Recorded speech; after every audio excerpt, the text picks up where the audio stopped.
Buenos días de nuevo y bienvenidos al podcast de Jiménez Abogados. El día de hoy vamos a hablarles, como siempre, por supuesto, de un tema muy interesante, pero particularmente novedoso. Esto porque recientemente en Francia el gobierno empezó a legislar un poco más sobre la publicación que hacen los papás en las redes sociales de sus hijos. Fotos, audios, videos. Ellos empezaron a regular esto y entonces fue cuando nos hicimos una gran pregunta. ¿Realmente los papás tienen el derecho de publicar cualquier tipo de foto o información de sus hijos en las redes sociales o no? Por supuesto, hoy vamos a estar en la mesa de discusión con Jenny Jiménez. Hola Jenny, cuéntanos un poco sobre este asunto. ¿Realmente los padres tienen el derecho, simplemente por el hecho de ser padres, de publicar contenido de sus hijos? Hola Catalina, en principio sí, pero no es un derecho absoluto. Y es justamente lo que está tratando de regular en estos momentos la legislación francesa. Lo que ellos están buscando es modificar un artículo del Código Civil en el cual a la patria potestad le agregan la noción de vida privada. Patria potestad entendida como ese derecho que tienen los padres para tomar decisiones por sus hijos y para administrar sus bienes. Es un tema muy interesante porque toca derechos fundamentales como el derecho a la intimidad de los niños, el derecho de la protección de datos personales y que muchas veces los papás sin querer, porque realmente ellos cuando publican una foto de sus hijos estoy segura que no lo hacen pensando o teniendo en mente una mala intención, sino lo hacen con el mayor amor del mundo, pero se tiene que tener mucho cuidado antes de hacerlo y es justamente de lo que vamos a hablar hoy.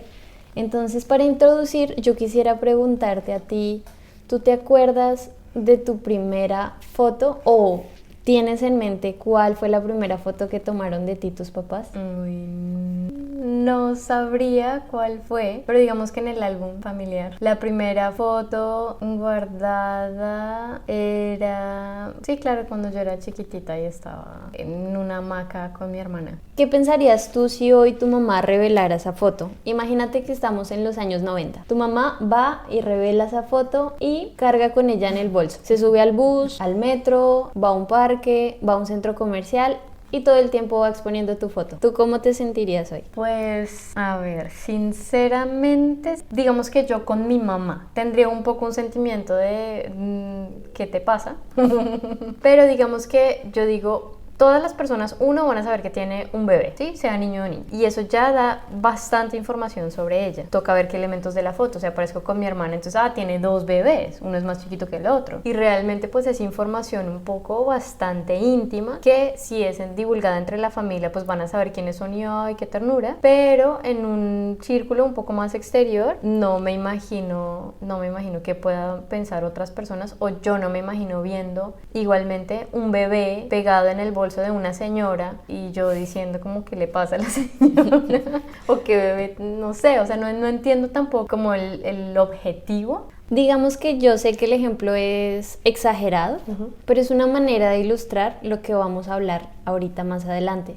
Y ahorita que hablábamos de revelar fotos y demás, también podríamos hablar de una comparación de antes y después. Digamos que antes las familias tenían sus álbumes de fotos y yo me acuerdo que era un plan familiar, por ejemplo, no sé, los domingos sentarse a ver las fotos familiares. O cuando, por ejemplo, alguien ya era muy cercano a la familia, amigos muy cercanos, o el novio, la novia, ya se acercaba más a la familia, esto era una muestra como de invitación a revelarle algo bastante íntimo, a revelar algo que no se le muestra a todo el mundo. Además, porque generalmente la persona que fue bebé siempre son fotos vergonzosas para esa persona o simplemente es demasiado vulnerable en esa edad. Sí, o sea, hay fotos que son muy tiernas, no todas llevan a la burla, pero comparto lo que tú dices de que algunas fotos pueden ser motivo de burla por parte de terceros. Ahora, teniendo en cuenta el avance de las nuevas tecnologías, esa manera en que compartimos las fotos han cambiado. Por eso estamos hablando de un antes y un después. Antes era el álbum familiar con la foto que se revelaba en físico. Ahora son fotos digitales que montamos a una red social y que pueden circular fácilmente.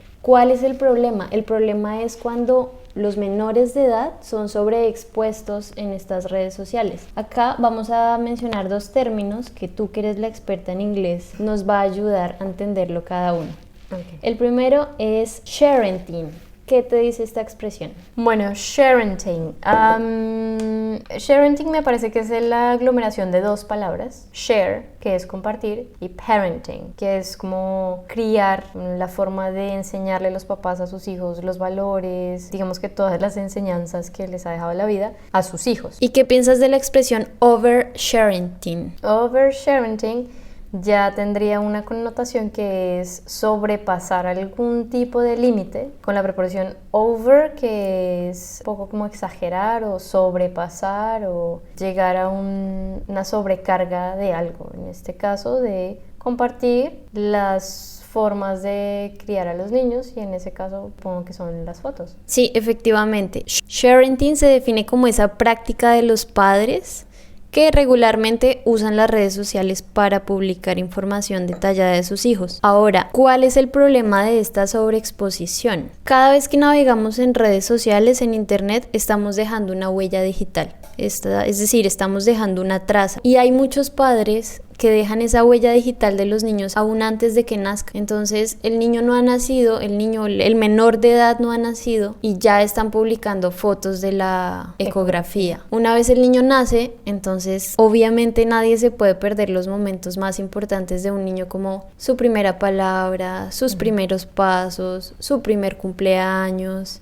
Y que ahora es, por supuesto, mucho más fácil, porque antes era, si tenías un rollo de 24 fotos, ahí está, o 36, pero es que ahora es ilimitado, lo tienes todo el tiempo, y no solo fotos, sino videos. Y digamos que el problema es cuando por medio, el hecho de publicar una fotografía ya está revelando un dato personal de la persona, o sea, la cara, sus facciones, ya es un dato personal. 2, cuando esas fotografías contienen información que permite identificar, por ejemplo, dónde vive el niño o la niña, en qué colegio estudia. Entonces, los papás tienen que ser muy cuidadosos cada vez que publican una foto de un hijo, porque por medio de esa fotografía se puede deducir información personal que puede poner muchas veces en riesgo al niño o a la niña. Los padres nunca van a publicar una foto con una mala intención, de eso estoy completamente segura, pero no podemos perder de vista que hay muchas personas malintencionadas en las redes sociales que pueden usar estas fotografías para otros fines. Y no solamente eso, después cuando el niño crezca, muchas personas pueden coger ese contenido para generar lo que es un ciberbullying. Puede haber también una suplantación de identidad,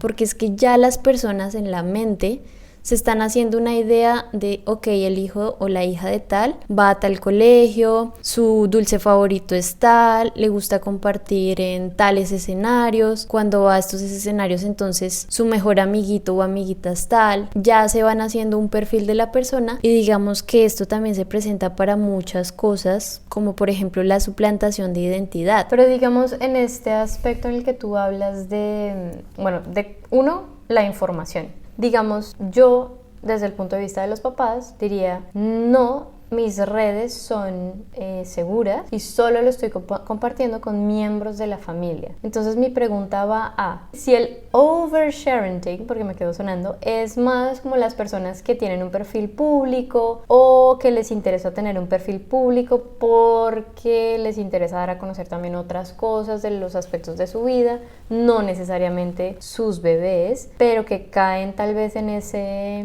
void de todo está público. Yo creo que no va encaminado hacia quién tiene acceso, es decir, es un punto esencial, pero para mí va más encaminado a qué es lo que yo estoy compartiendo de mi hijo. El tipo de información. El tipo de información y la cantidad. Entonces es acá donde encontramos esa significación del oversharing, esa sobreexposición del niño. Entonces para mí va más encaminado a la cantidad de información que yo estoy publicando sobre ese menor, y que en algún punto puede rayar ya en el derecho a la intimidad que él tiene. O sea, el hecho de que un niño no hable no significa que no sea objeto de derechos. Es decir, que además, digo yo, al momento en el que ya puede hablar, digamos, en el momento en el que se da cuenta la cantidad de información que ya hay en línea y no se entre en la adolescencia y diga yo no quiero que mis papás, o sea, ya para ese momento va a haber un montón de información que ya se compartió y un montón de información que ya fue tomada de ahí por pantallazos o para guardar en tal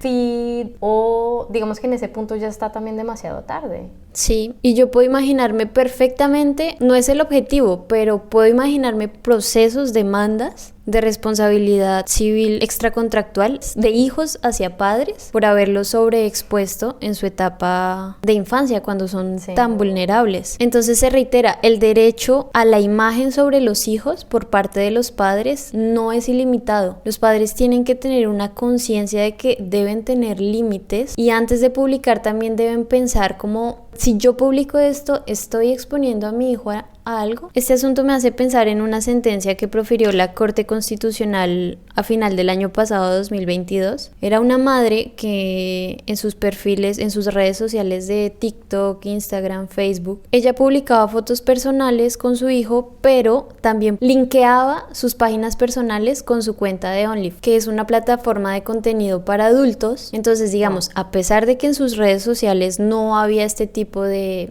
contenido, no había absolutamente nada que fuera de contenido sexual, ella publicaba momentos que compartía con su hijo como cualquier madre amorosa, pero el hecho de que su página personal estuviera linkeada con la plataforma de adultos ya automáticamente se convierte en un riesgo potencial para el niño. Entonces se reitera, padres, cada vez que vayan a publicar una foto de sus hijos, primero, lo estoy sobreexponiendo, y si no lo estoy sobreexponiendo, la foto que estoy publicando en algún punto podría convertirse en un potencial riesgo para la integridad física o moral de mi hijo. Ven, y digamos que empezamos el tema por lo que se estaba discutiendo en Francia. A mí me gustaría saber hasta qué punto se está discutiendo esto en Colombia. Esta sentencia que te estoy mencionando hace especial énfasis en el hecho de que en Colombia no se ha regulado sobre el tema e invita a los legisladores a hacerlo. Entonces, hasta hoy no existe una regulación, pero el ideal es que, así como Francia lo está logrando en estos momentos, en Colombia también logremos llegar a este punto para proteger la imagen de los niños. Necesitamos regularlo porque podemos también pensar en el escenario de proceso de divorcio. Generalmente la patria potestad queda en cabeza de los dos padres, ¿sí? Pero entonces, ¿qué va a pasar de acá a mañana si un padre publica una foto del menor sin consentimiento del otro? También se tiene que regular sobre el tema del consentimiento del niño. Digamos que de acuerdo a su grado de madurez, todo lo que el niño diga debe ser tenido en cuenta. Si el niño se dice no quiero que me graben, y si ya a los 7, 8 años ya tiene la capacidad de expresar que no quiere que suban fotos de él en redes sociales, los padres tienen que respetar esa voz que tienen los niños. También pienso tal vez que algún bebé hizo algo tierno o que, no sé, con su mascota, que son puntos que son demasiado sensibles también para el ser humano y que tendemos a sentir ternura por ese tipo de contenido. Puede llegar a ser viral y que también puede ser una de las razones por la que los papás suban ese tipo de contenido para que se convierta en viral y se le convierta más bien en una remuneración simplemente por un momento chiquitito de la vida de su bebé y su mascota. Y digamos, la Corte Constitucional también parte del hecho de la buena fe por parte de los papás. O sea, ella entiende que el hecho de que los padres publiquen fotos de sus hijos también hace parte de ese deber de cuidado que tienen. O sea, tú no vas a publicar una foto de tu hijo aguantando hambre, ¿sí? Tú publicas fotos de tu hijo cuando está en las mejores condiciones, cuando está feliz, no, generalmente. No. Yo he visto muchos videos de niños llorando. Por ejemplo, hay un niño que está jugando Monopolio y le toca pagar otra vez la renta y se pone a llorar. Y los papás le dicen, ¿por qué estás llorando? O sea, como si ya conocieran la respuesta, como si ya estuviera todo montaje, pero el niño no tiene idea porque él está tan metido en el juego. juego? Y la respuesta es porque se me fue todo en impuestos. Y todo el mundo se ríe. Entonces volvemos a decir, sí, hay unos que son tiernos, hay otros que son chistosos, pero al mismo tiempo ese contenido debería ser divulgado de esa manera, por el simple hecho de ser chistoso, por el simple hecho de ser tierno. Justo en este momento también me haces pensar en la visión del mundo de un niño y la visión del mundo de un adulto. Entonces también como adulto tenemos una responsabilidad de proteger esa visión del mundo que tiene el niño. Muchas veces ellos publican, es que no tengo en la mente, pero sé que en algún punto vi un video de algo malo que le pasaba a un niño y alguien empezaba a grabarlo mientras lloraba. Y duró un montón de tiempo y el niño llore y llore. O sea, ¿a qué adulto le gustaría?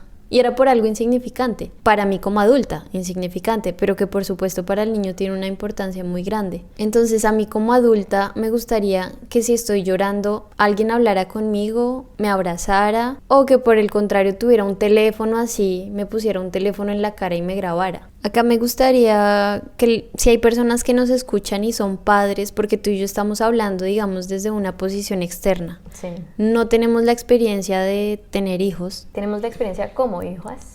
Como un hijo, podríamos hablar de estas fotos que cuando nos tomaban chiquis que no nos gustaría. Por ejemplo, a mí no me gustaría ver en el Instagram de mi mamá mis fotos de... Me hiciste pensar en algo y es que cuando pues yo estaba en mi etapa de adolescente, tendía a publicar muchas cosas que lo hacía yo por mi propia cuenta. Pero después llegaban familiares a retuitear o a compartir eso que yo ya había compartido. Y aún así me daba mucha rabia. Entonces imagínate cuánto más un niño que crezca y que cuando llegue a una edad adulta se dio cuenta que sus papás publicaban absolutamente todo su día a día. Es que tocas algo muy importante que me parece también que hay que resaltar. Y es una cosa es lo que yo publico y otra cosa es lo que los otros publican. O sea, esas réplicas me parece que son lo más peligroso que puede haber, ¿sí? Entonces, por más que uno crea que sus publicaciones están siendo controladas por su propia cuenta, por su feed, por las personas que usted tiene en la red, usted no puede controlar ni puede saber las réplicas. Es más, con un simple pantallazo y se vuelve a publicar. Sí. Y no hablemos de compartir o de retuitear. Partamos del hecho de que en las políticas de Facebook, en el momento en que tú subes una fotografía, o sea, Meta, Facebook, Instagram, en el momento en que tú subes una fotografía, automáticamente es del dominio de Facebook y Facebook puede hacer con esa fotografía lo que quiera. Entonces, no hay retuiteada, no hay publicación, pero ya Facebook, si lo quiere, uno, tiene el trazo de lo que hablábamos, esa huella digital, y dos, puede usar esa imagen cuando quiera. Y yo la verdad muchas veces pienso en los hijos de influencer, o sea, hay contenido muy tierno, pero a veces abusan. Y antes de hablar de este tema, yo muchas veces en forma de chiste, yo te lo decía, como si yo fuera hijo de X o Y influencer, cuando yo crezca yo estaría súper rabona con mis papás por haberme expuesto tanto. Y qué lindo saber que ya hoy muchos países están empezando a hablar de esto y a regularlo. La imagen, el derecho a la imagen de los niños no es un derecho absoluto de los padres, es un derecho que tiene que verse limitado. Se tiene que proteger el derecho a la intimidad, al buen nombre, a la honra de los niños, niñas y adolescentes. Bueno, niños, niñas. Porque el adolescente ya puede tomar sus decisiones propias y ya le puede decir al papá, baja esa foto y es su derecho y el papá debe bajarla. Exactamente. Vale, Jenny, muchas gracias. Como siempre, un tema muy interesante y déjenos sus comentarios si tienen preguntas frente al tema. Gracias, Jenny, y nos vemos en el próximo podcast. Gracias a ti, Cata, y hasta la próxima.